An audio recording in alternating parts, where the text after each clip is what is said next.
today in the Muslim View, and I would like to introduce to you Alia Al-Katoub, who is one of the organizers for the fair.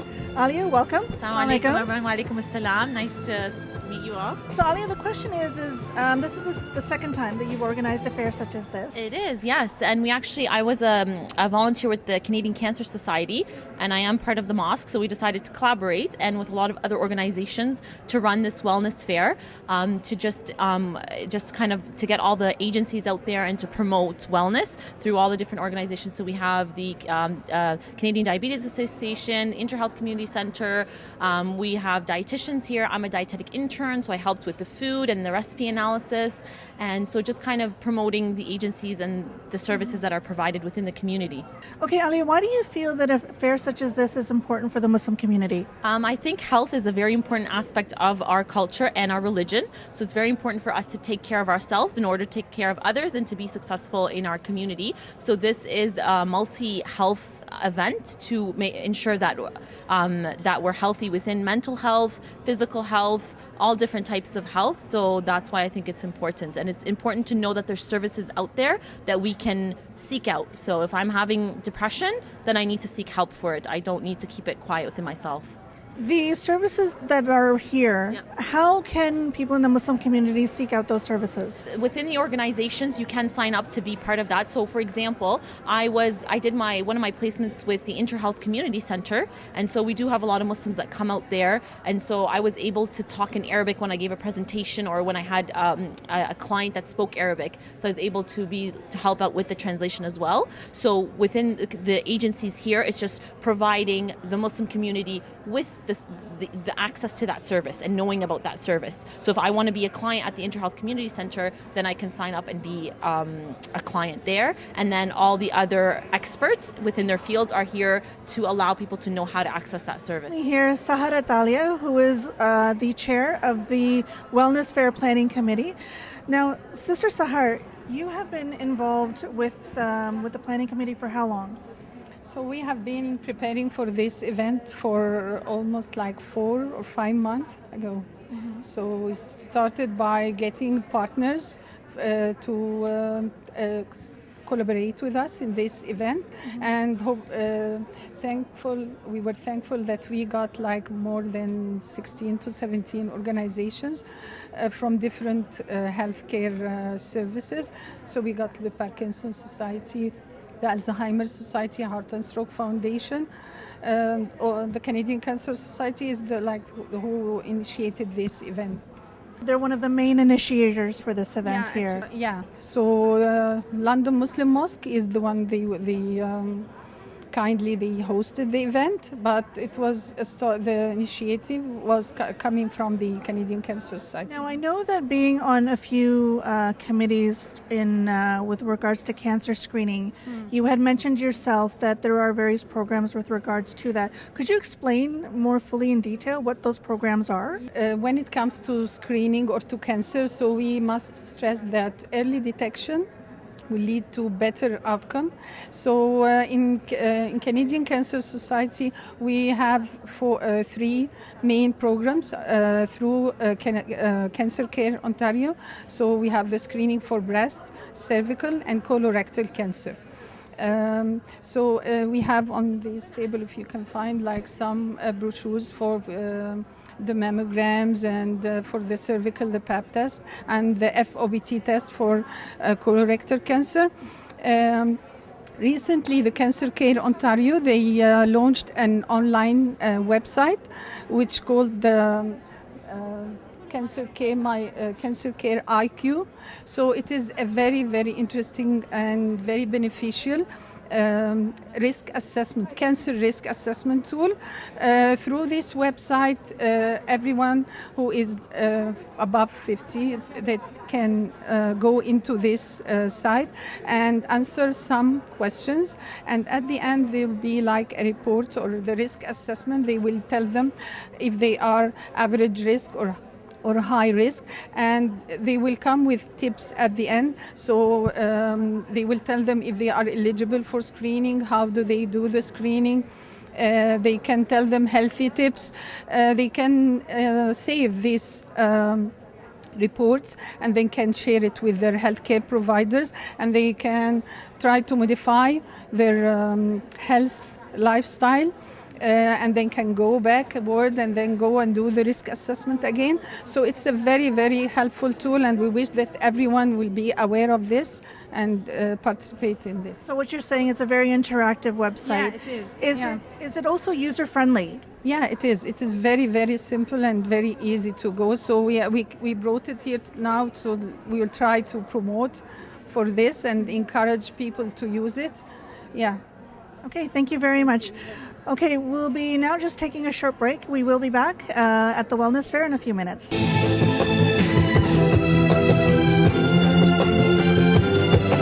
I have with me now 4 members of the London Intercommunity Health Centre, and they will be introducing the various programs and services that are provided. So I will start with my right. Oh, hi. My name is Lynn Pierre-Pittman, and I coordinate the Anonymous HIV testing program. So if anyone was interested, if you're really anxious and you'd just like to know your status, it's not a bad idea to get an HIV test done. At least it lets you know for certain whether you're HIV negative or HIV positive. It can help to relieve a lot of anxiety. And we're the only place in London that provides a rapid test, so you have your results back right away. Good. Hi, I'm Ann Finnegan, and I work with the diabetes program at London Intercommunity Health Centre. And we offer a variety of programs, individual counseling for people who are pre-diabetic, diabetic, or have family members who are living with diabetes. We provide individual education as well as groups, and work in outreach programs with family physicians in the community. All right, thank you. Now to my left. Hi, my name is Evelyn Ajim, and I work with Anne with the diabetes program. And my role with the diabetes program is diabetes nurse educator. And so if you see me at the health center, I'll be helping you how to manage your food, your medication, and then just to help you live a healthier life with your diabetes. Thank you. Hi, I'm Ahmed Al-Hout from London Intercommunity Health Centre, the wraparound program. This program is for helping senior immigrants and francophones. In many ways, it is an outreach program. It is free, available for those who need the program in many ways. We try to help with things like housing, disability, anything that has to do with settling or living having a better life quality at home and staying or living at home as long as possible. The idea is to enable people to stay away from hospital and nursing homes as long as possible while they are still in control, being taken care of, and we try to connect them with all the various programs and services available in the City of London. I have with me Julia De Paz, who works with the Canadian Cancer Society, and she is also one of the main coordinators of this event. Welcome, Julia. Welcome. Thank you for having me. We are very excited to host the second annual Wellness Fair at the Mosque. Initially, everything started because the Canadian Cancer Society is focusing on reaching out to communities that are getting stronger and at the same time are a minority here in London. So we wanted to reach out to them in a way that is familiar, friendly, open space, etc. So what a better place to do it here at the mosque. We invited several partners, organizations to participate, as last year we decided to do a feedback form. So based on that feedback, that was actually very positive, they inquired, they said, well, why we don't bring Parkinson's disease, why we want to know information about Alzheimer's too, etc. So we invite these organizations who came together to bring that information. The importance of these organizations here, were they also involved last year, or are some new, some returning? Again, I think the main issue is the importance behind the service providers. Actually, the fair is growing. Last year, I think we also have 10, and this year we have about 20 different organizations interested in partnering in this. I think the focus is we are all community, we are in this together, we are facing a lot of health issues, so we need to communicate ways to prevent them, particularly the Canadian Cancer Society embrace partnerships. We like to work together with other organizations, and at the same time, send the message about prevention. We have certain power in make a difference in our health. So through information, getting the right information, knowing what to do, what to eat, what exercises to do, etc., we can participate in keeping our health. Please join us back after this small break.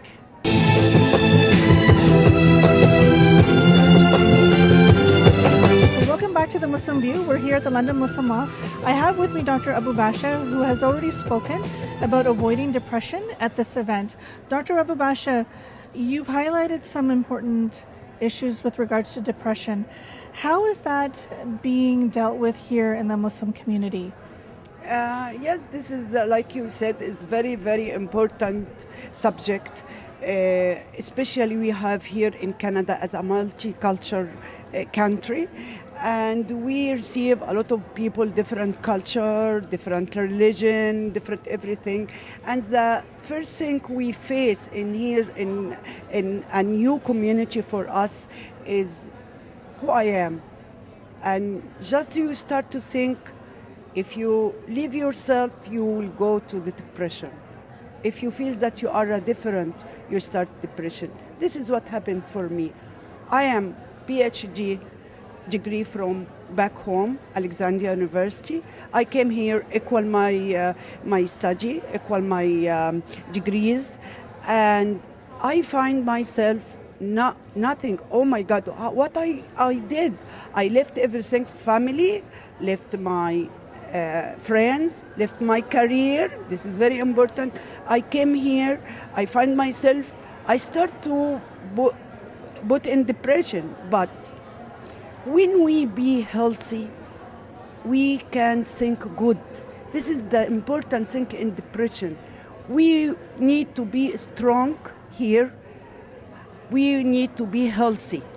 And if we stay and say, this is my life, I am here different, I can't do nothing, and they see to me that I put hijab, and this is hijab is make me different, maybe they didn't know that I am good. No, go ahead, start, put your first legs, and you will going on. Like me, didn't stop. I am PhD. Was assistant professor in the university.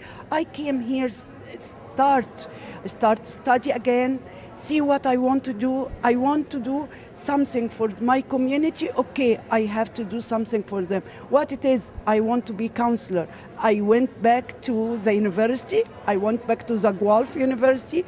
I study complete 2 years to finish my counselor. I make supervised hours to take the license to be in Ontario. I start to work here for the mosque, volunteer to all the community, and we have to stop to be strong, to face the problem. Even we are different, we can say we are here. We understand what is going on. We can help the community, Canadian community, the society, all the society. We are not cover our hair, cover our mind. No, we know how to think, how to make, integrate the cultures, to take what we can do it. With the Islam, nothing. Islam said to us, we have to be good with everyone, to be like this, but we have to start by ourselves first. Dr. Abu Basha, you had mentioned that one has to take the first step. Yeah. How hard was it for you to take that first step? Really, it was very hard. I came 15 years ago, and I have 3 kids, not only 3 kids, 3 girls. It's a very, very dangerous ages. 14, 10, and 6, and girls. And it was very difficult step. But, if you put your mind and write what you want, why I am here, what your goal. I am here to educate my daughters, to get a good Muslim with the culture here, how to integrate, how we can get the good things with our good things together for them, and they will accept from me, they will take from the Canadian. This is what we have to know. We know that our kids will be different. We raise up back to home. We are different. They are different. But how we can deal with them, this is very important. And I stop with myself. I get depression, and I stop myself. How comes I am successful in my back home? I can't be successful here. I am smart. How can I can't do nothing here? And I start with myself, with little help, support, counselor too. It is not shame to say that I have to go to counselor. What advice, Dr. Abubasha, could you give the Muslim community to overcome such a negative stigma such as depression? We have to tell them it is not bad.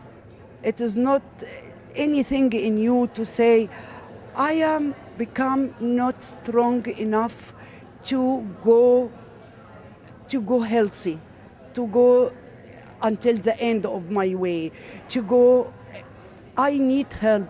We have to stand, say for ourselves, I have a problem. I am not okay.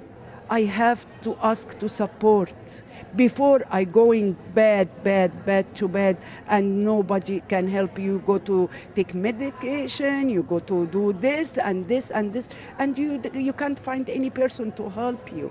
But in good time, you have to take decision to go to ask to support. Dr. Abubasha, I want to thank you very much for sharing such a personal story. You are indeed a woman of inspiration, and I commend you a great deal for sharing such a personal story with us. Thank you very much. Thank you very much.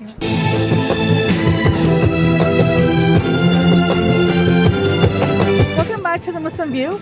I found three young ladies here, and I'm going to ask them a few questions. So I know that I've trapped the three of you. Okay. I've heard from one of the organizers that some of you are volunteering here at this event. What I want to ask is, what is the importance of volunteerism, especially amongst the youth? Amongst the youth, being a part of the community, it's necessary for us to give back to the community that built our character in order to inspire other youth to volunteer. So it's not just a means to graduate? No. I think it's a means of inspiring other youth to do the same. In your views? I think that the more you volunteer, the more working experience, because then you get to build off a lot of, on your resume too, it looks very, very good. And scholarship-wise, that's very, very good for you. And the more experience you get with people, and then the easier it gets to just know your community. And it's kind of an advantage in some way. So if you get to know your community, you also get to know the needs of the community. And how would you go about, from that aspect, networking out and getting that information out to the community? I think it's just important to let other people know what you're doing, and let other people know what we're doing in the community to raise more awareness towards certain topics like today, because it's just important to meet different people and see what they have to say and learn off of what other people are saying, and then teach other people from your volunteering experience the importance of giving back to the community, as we said before, and making sure that everyone knows and is aware of what we're doing in our community today. Yeah. Perfect. Thank you very much. Thank you. Okay, enjoy the rest of the fair. Thank you.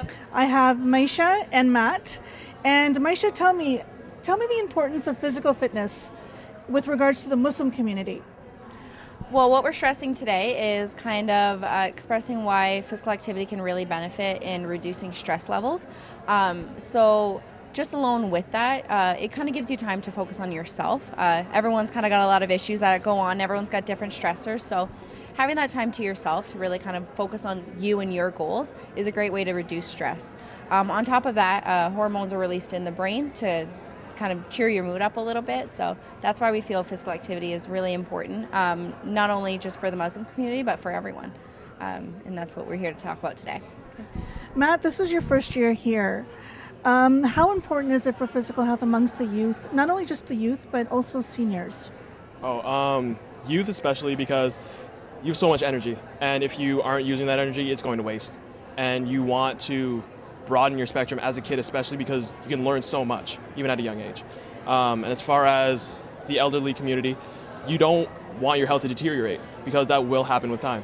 Being active is going to keep your health at peak condition as long as you're going on. Okay. Are there senior health programs specifically designed for, say, for instance, 60 and up at Movati? So we have a range of group fitness classes, women's only, the co-ed, for all different levels.